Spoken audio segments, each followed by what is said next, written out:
With that in mind, one of the most powerful uses of our platform is to take the complex and make it plain. And this next tool, the Readability Assistant tool, does just that. So what I'm going to do, we're going to create a new thread. That took long. Okay, so once you have a new thread open, you're going to go to Tools. There's several ways to get there. You can go to Text Enhancement and then Readability Assistant, or you can just simply search. Readability Assistant is there. Now, you can upload, check this out, y'all. You can upload a full psychological. Paste it in and hit submit. And for the most part, it will keep the structure and it's going to drop down that language to make it accessible, whatever grade language that you want. It's phenomenal. I've done this with the almost 30-page report. To get started, what I'm going to show you, I'm going to simply take a section from a WISC. I'm going to click this toggle because I want to manually paste it in. I'm pasting that text in here. And it's just super complex clinical jargon directly from the WISC interpretive report. And then I'm going to select the desired readability level. Let's go 3rd grade, click submit. That's it. So once again, to recap, I'm taking a report, I'm taking language, whatever you want. You can upload it or you can paste it in and hit submit. Now, Erica, check this out. This is similar format to what we pasted in. The VCI, importantly, it's not going to change any actual names of assessments or findings. That's important. Okay. I am not of the camp of changing what these publishers have put forth in the name of being strength-based. I think there's a level of, well, I'm not going to go off on a tangent on that. We keep it the same, okay? The VCI measured the sample students' ability to use and understand words. Got it. That's what that means. So where before what we said, and I'm going to paste this in just so you all can see the difference here. The VCI measured the student's ability to access and apply acquired word knowledge. Like, Erica, why do we have to make it this complicated? Like, why? When we could easily just say it measured the kid's ability to use and understand words. This score shows how well she can talk about ideas, think about words, and use language. Now we're making this super simple to understand. And it's just that simple. It's one of the most powerful tools. And Amy, I think everyone should get started here. Just taking complex, clinical field, jargon field language that we have, running it through this readability assistant. That's a powerful use. You'll get a lot of value in seconds. I'll pause here for questions or comments.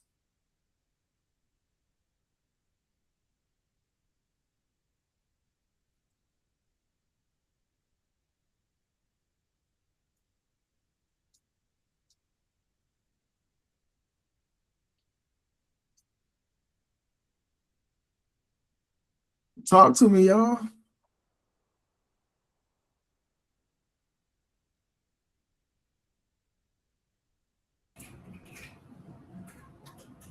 Is there anything that we can help clarify about this? I actually have a question. Okay. Sorry, I shut my camera off because I'm eating lunch. Trying to squeeze it in. So using this tool, does Sophia over time recognize any additional prompts you may add to this thread? Does it kind of learn For example, when I write my reports, I don't necessarily list out each individual subtest when I'm talking about their verbal understanding. I refer to their skills regarding what's measured within those subtests because I just think it adds even more jargon to it. So I just talk about a student's abilities. Over time, will it learn that about me when I ask for, you know, a readability assistant, or there a certain algorithm that Sophia uses to create this? Am I making sense? Yes. This is where, when you go to the upper right-hand corner, you go to settings, and you go to personalization. And this is a somewhat, I think next week. Am I traveling next week, y'all? I think I'm going to Florida next week. I think you are traveling next week, yeah. Okay. So maybe someone from my team during office hours might be able to lead a session. That's a complex thing to ask y'all to do on personalization, Laura. But this is where we start to tell Sophia, hey, here's how I like you to respond. Okay. Okay. And then there's some task templates, there's some memories to where Sophia, when you're giving her instructions on how to respond based on your preference, her responses will do that. Now, Ed, I know Ed is working on building some things for us. I'm not quite sure that this will output for tools. That might be a future thing that we build where this applies to tools. But Ed, if you're here, help me out here. Yeah, that's correct. So I have a follow-up question on this, Byron. So when we start incorporating, like from last week's conversation, how we're going to make it so OT, speech teachers, resource teachers can all like get on to create the multidisciplinary report, how will personalization work into that? Like if I have a way that I like to write my reports, but I want everybody's stuff all in one. That's a great question. So this is your platform here. So when you log in, all your personalization will still only apply to you. Okay. And then there'll be a tab here where you'll click that tab. It'll take you to that team view.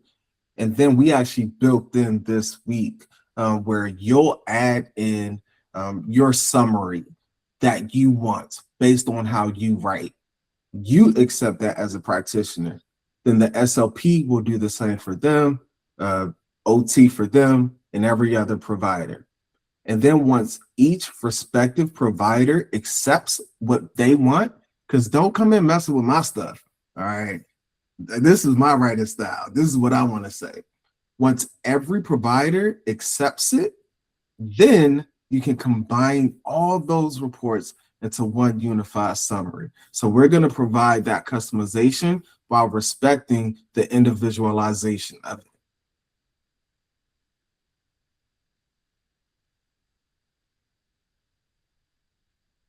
Amazing questions, y'all. What else, y'all? Problems of practice, things that you're working on this week. Any other IP tools? We have 20 plus tools we could go through for that. What else is relevant? What other questions are outstanding that me or my team or other people who are using the platform might be able to answer for you all?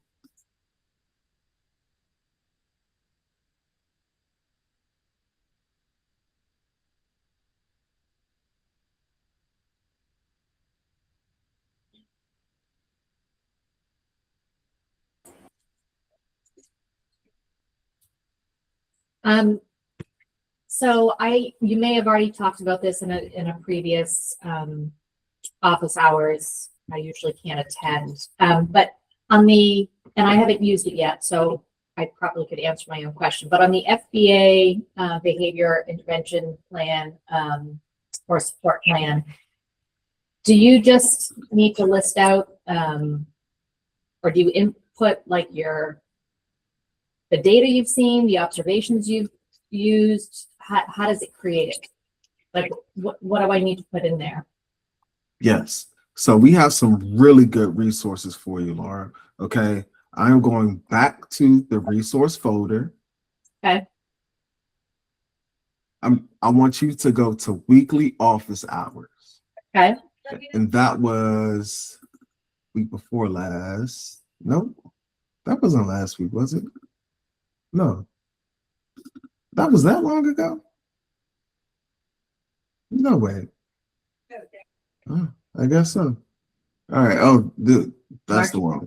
That's right. Okay. You're going to go to the March 18th folder. And then this is going to walk you through. You click into that guide. There's a full guide on how to use this. Excellent. I also need to look. Is this the right one? Hold on. Let me see something. I don't know if that's the. I thought I added the video. That might be the wrong one. Let's see. No, I think that's the right one. Okay. Let me double check. I was wondering about that too, Byron, because when I was checking it out from earlier, I was seeing a lot of like FBA work in there, but not really so much of like a scripted bit. Okay. So B, help me out here. I think what's in that folder is different. All right. So B, I'll drop this to you, but this is the correct one.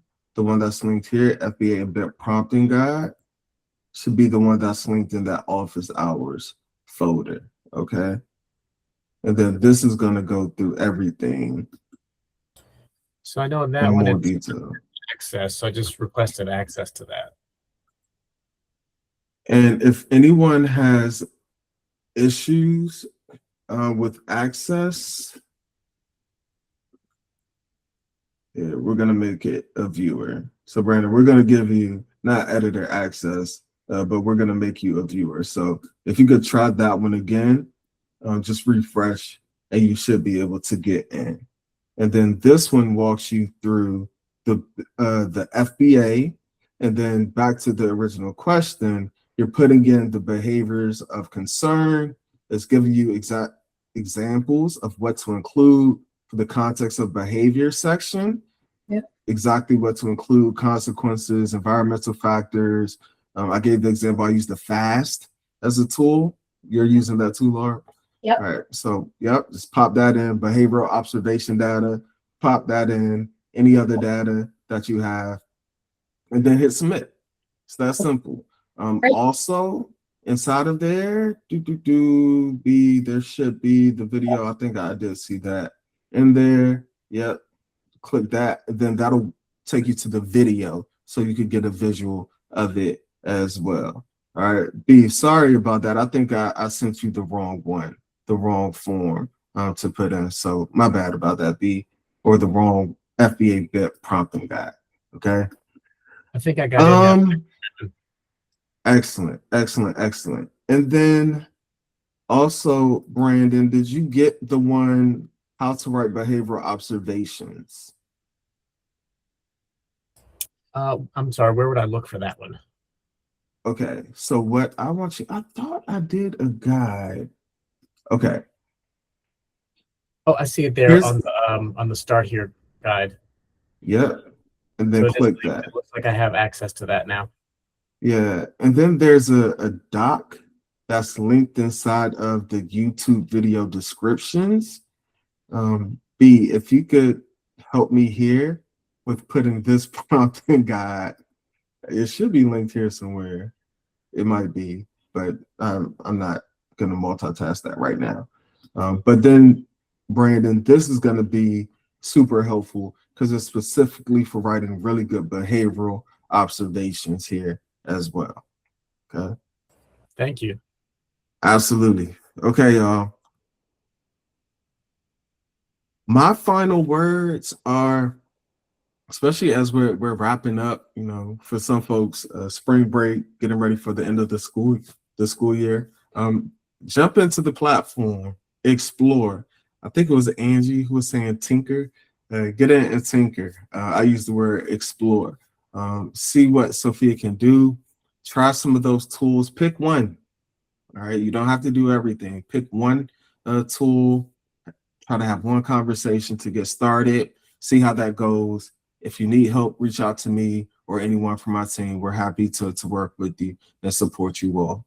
All right. That will officially conclude office hours. I'm going to stay back for a little bit if there's any other questions. Otherwise, thanks everyone for your time. I look forward to seeing you all next week at office hours. All right. And I'll hang back for any questions. Byron, this is a more of a logistical question. Are office hours always on Wednesdays? Yes, every Wednesday, 11 a.m. Central Standard Time. I provide inside of that shared resource folder where it says 00_start here. The link is there, and you'll always be able to just add it to your calendar. And every Wednesday, as best we can, we have office hours. Great, thanks. Absolutely. Hope it was helpful for you. Was very helpful. Excellent. Very good. Thanks for dropping in.